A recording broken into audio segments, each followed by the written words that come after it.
Most Disney villains have a strong presence in their movies, which is usually attributed to their overall competence. This makes them very active threats against the heroes. The same, however, cannot be said about the Disney henchmen. Though they can be as iconic as their respective villains, they can also be very incompetent. Hey guys, I'm Brad with Wicked Binge, and these are Disney henchmen, dumb to brilliant.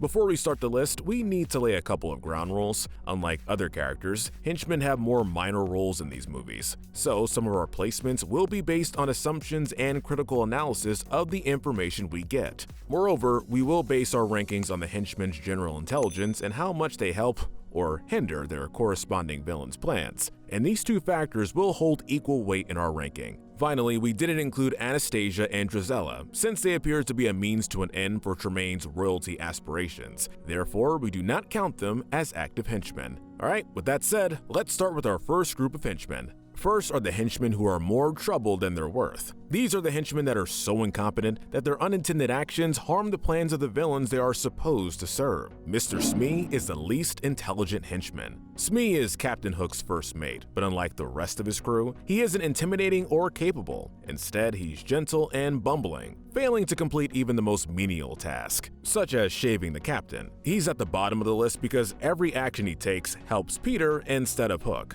Let's look at those actions. When he and Hook catch Tiger Lily to lure Peter into a trap, he's fooled by Peter, imitating Hook's voice, and almost releases her, ruining the plan. He also shoots Hook and almost kills him while trying to shoot Peter. This is the only instance of a henchman nearly costing a villain his life, and if that wasn't enough, Hook reemerges after getting shot and is about to defeat Peter with a surprise attack. However, Smee again proves his incompetence, ruining that one chance they had because he cheered for Hook prematurely, causing Peter to see him. And one time he left Hook behind with a crocodile that tried to eat him. We could say that this bumbling fool pirated his intelligence, and it didn't come in good quality. Next are the goons that work for Maleficent. Normally, we wouldn't discuss minor henchmen in this type of list. Still, their one instance of ineptitude is so impactful to Maleficent's plan and overall fate that we decided to make an exception. The goons had one job, folks: track down Princess Aurora and lead Maleficent to her. However, they wasted 16 years looking for a baby because they couldn't grasp the simple concept of a person growing up. They've been looking for a baby. The importance of that error should be obvious. Had Maleficent appointed the job to a more competent henchman, she could have found Aurora years earlier, before Aurora met Prince Philip, who breaks the curse. In other words, the goons literally cost Maleficent the win and her life. Our second group of henchmen is the hyenas. Shinzi, Banzai, and Ed are heartless, only caring about filling their stomachs. They're useful tools for Scar's plans, but as he says, the lights are not all on in their brains when it comes to intelligence. They're outsmarted by a young and distressed Simba, mangling the task of finishing him off when he's vulnerable. When Scar takes over the Pride Lands, the trio, along with the other hyenas, can't contain their appetites. They completely eradicate all the prey from the kingdom, disrupting the circle of life and undermining Scar's position as a king. Finally, they turn on him and eat him, solidifying their placement at the lower lots of this list, as far as competency and usefulness in henchmen go. Next is Horace and Jasper. This duo of crooks is definitely more competent than the henchmen we've already discussed. However, they are inadequate. They did successfully kidnap the puppies. Still, they lost 99 puppies Cruella collected because they got distracted by the TV and their petty arguing. And they're not much of an assistance to Cruella for the rest of the film. I mean, the puppies outsmart them and hide until they find a way home. They even accidentally save them from Cruella by losing control of their car and crashing into hers. The final henchman of this category is Mr. Snoops. Snoops is a rather unassuming man whose purpose is to do Medusa's dirty work. He's constantly outsmarted by a child and lets his boss abuse him. Still, he doesn't stand to gain anything, as Medusa has made it clear that she wants to take the diamond for herself. Regardless, he ranks above the previous henchmen because he doesn't cause Medusa's downfall due to his incompetence like they do. Her loss is her own doing. Our second group of henchmen is the simply incompetent. Those are the henchmen who don't actively harm the villains to the extent the previous ones do. However, they are still clearly incompetent and usually fail at fulfilling their purpose. And the first henchman in this group is Wiggins. Not much can be said about this servant, as his presence in the movie is very trivial, but he is, without a doubt, one of the most incompetent Disney henchmen. Despite not being evil, he follows Ratcliffe and lets him create hatred between the explorers and natives for his own benefit. And his only excuse for being loyal and not revealing his true nature is that he had been highly recommended. Next is the Sheriff of Nottingham. This self-serving ruler of Nottingham is as heartless and evil as Disney antagonists get. However, he isn't as clever as you'd expect. He's fooled by Robin Hood's disguises and never stops him from humiliating Prince John and his leadership. Additionally, he even occasionally sings the mocking songs the citizens of Nottingham make up for John. He's sure to be known as John the Worst. It isn't very smart, since it could have gotten him in serious trouble if John hadn't focused on punishing the citizens who sang that. Next is Yzma's spinach-loving bodyguard, Kronk. You might have expected Kronk to be at the bottom. After all, being dim-witted seems to be his defining characteristic. He loses track of the poisoned drink and almost gives it to Yzma instead of Kuzco. He loses Kuzco and accidentally blurts out his failure to Yzma. More importantly, he accidentally takes the wrong bottle from her lab, turning Kuzco into a llama instead of killing him, which ruins Yzma's entire plan. But an argument could be made that he is smarter than he seems. He can communicate with squirrels, has cooking skills, and demonstrates quick thinking in assessing and resolving certain situations, like the drink mix-up. Looking at these, we are confident that he's more competent than the henchman. What solidifies his placement here is that he realizes where Kuzco is after meeting Pacha. So if we find the village, we find him, and if we find him, we find Kuzco.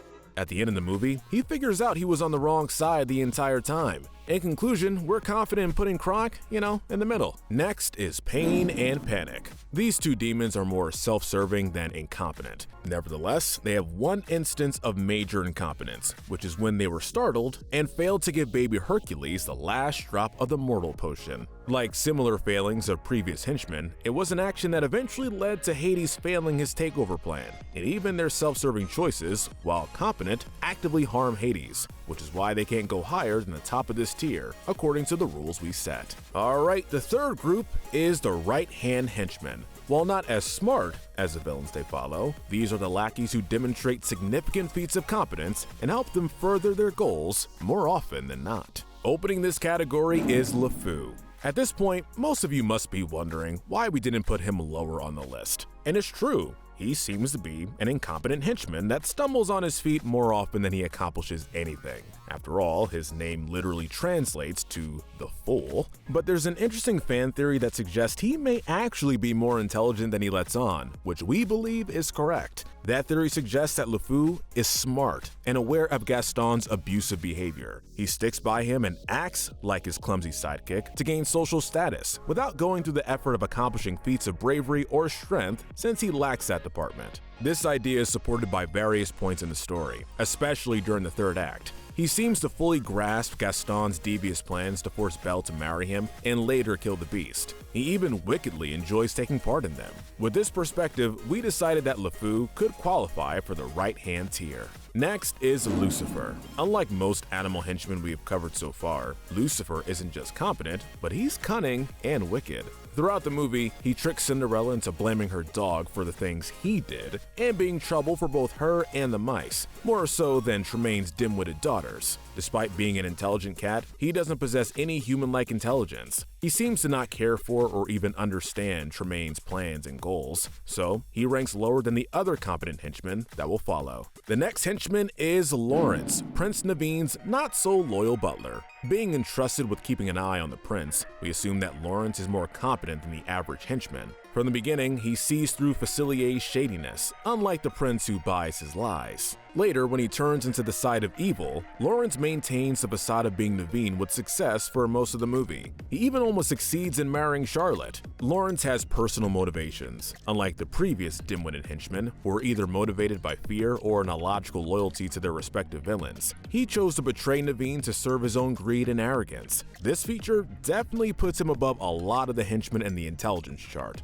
Like them though, he ruins Facilier's plan by loosening the lid of the vase they kept the prince in and allowing him to escape. However, it was an act of compassion and pity, not incompetence, so we can't hold it against him. Next is Fidget, Professor Ratigan's loyal bat. Despite his physical handicaps, this bat is an accomplished follower of the devious rat. He successfully kidnaps both Flattersham and his daughter. He's crafty and stealthy. He used the toys he found in the toy store to distract the detective so he can flee. In the movie's third act, he lured Basil and Dawson into a trap using a disguise. However, he is also forgetful. He leaves behind the list of things Ratigan told him to get, leading to Basil learning about it, which nearly jeopardized their entire plan. For this reason, he slightly misses the mark to be on the top tier of our list. The final henchman in this tier is Sour Bill, the literal right-hand man of King Candy. This small grunt might seem unassuming and insignificant. However, he's actually responsible for maintaining the entire kingdom and making sure Penelope doesn't reset the code. He's competent, but we couldn't rank him any higher because he was just reprogrammed to serve the villain. This is in contrast to the henchmen that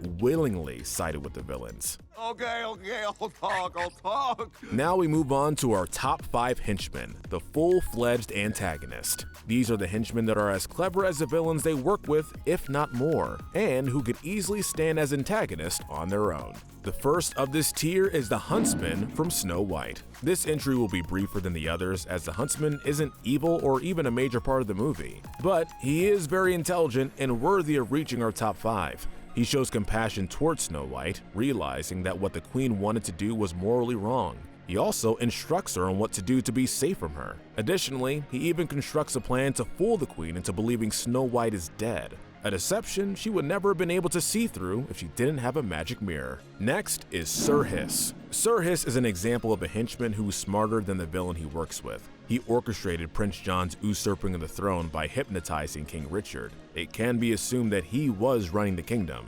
As for the events of the movie, he's the only one who constantly sees through Robin Hood's plans, only failing to expose him because Prince John never listens to him. He's also the only character who understands the political consequences their kingdom would face if they executed the friar.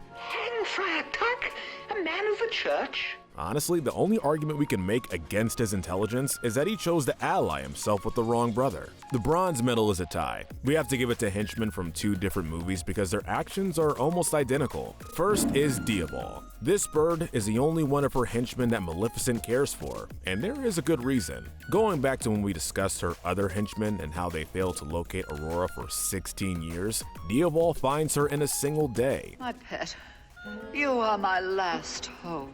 And later in the film, he spots the fairy sneaking into Maleficent's castle, something even Maleficent herself didn't realize. For similar reasons, Flotsam and Jetsam also get the bronze. Like Maleficent, Ursula cares for them. This duo has the distinction of getting different tasks from Ursula and succeeding in performing them. They follow Ariel and notice her infatuation with Eric and the surface world. Ursula gives them jobs to do and they get the jobs done. After they tell Ursula, they're sent to manipulate Ariel into visiting and trusting Ursula. Of course, they're successful with that, and they sabotage the kiss after Ariel gets to the surface, saving Ursula's plan. And they even capture Eric in the climax when he's trying to take down Ursula. My poor little poopsies. The silver medal goes to Helga Sinclair. Being the daughter of an army major, she traveled a lot from an early age, got exposed to various cultures and customs, and was well versed in various languages. At 17, she trained under Commander Rourke and eventually became an expert in tactics and firearms.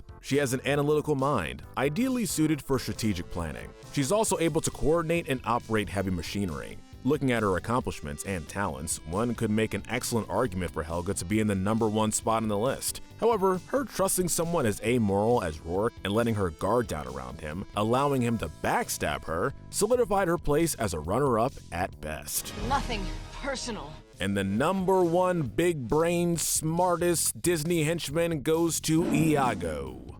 With all these other henchmen, it's more or less a logical conclusion that their corresponding villains could still be able to put their plans into motion without them and even possibly be more successful. But we believe that Jafar wouldn't manage to accomplish anything in the movie without Iago. This bird has a genius-level intellect that often exceeds that of Jafar. Like he pointed out that Jafar didn't have to get the lamp to become Sultan. He can become Sultan legally by forcing Jasmine to marry him. What if you were the chump husband? He's also one of the very few animal henchmen capable of human speech. He uses this to his benefit when he mimics Jasmine to trick Aladdin into getting out of his room and get the lamp. We usually don't like to refer to the spin-offs of the movies we discuss in these lists. However, in Iago's case, it is important to mention that in the Aladdin TV show, he's shown to have a vast knowledge of magic and lore rivaling that of the genie. It's a fact which places him as one of the smartest beings of the entire Aladdin franchise. Alright, that is it, folks. Let us know in the comments section who you think is the smartest Disney henchman, and tell us what we should cover next. Remember to hit that notification bell and binge our Dumb to Brilliant playlist, where we figure out which characters have the most wits. But most importantly, stay wicked.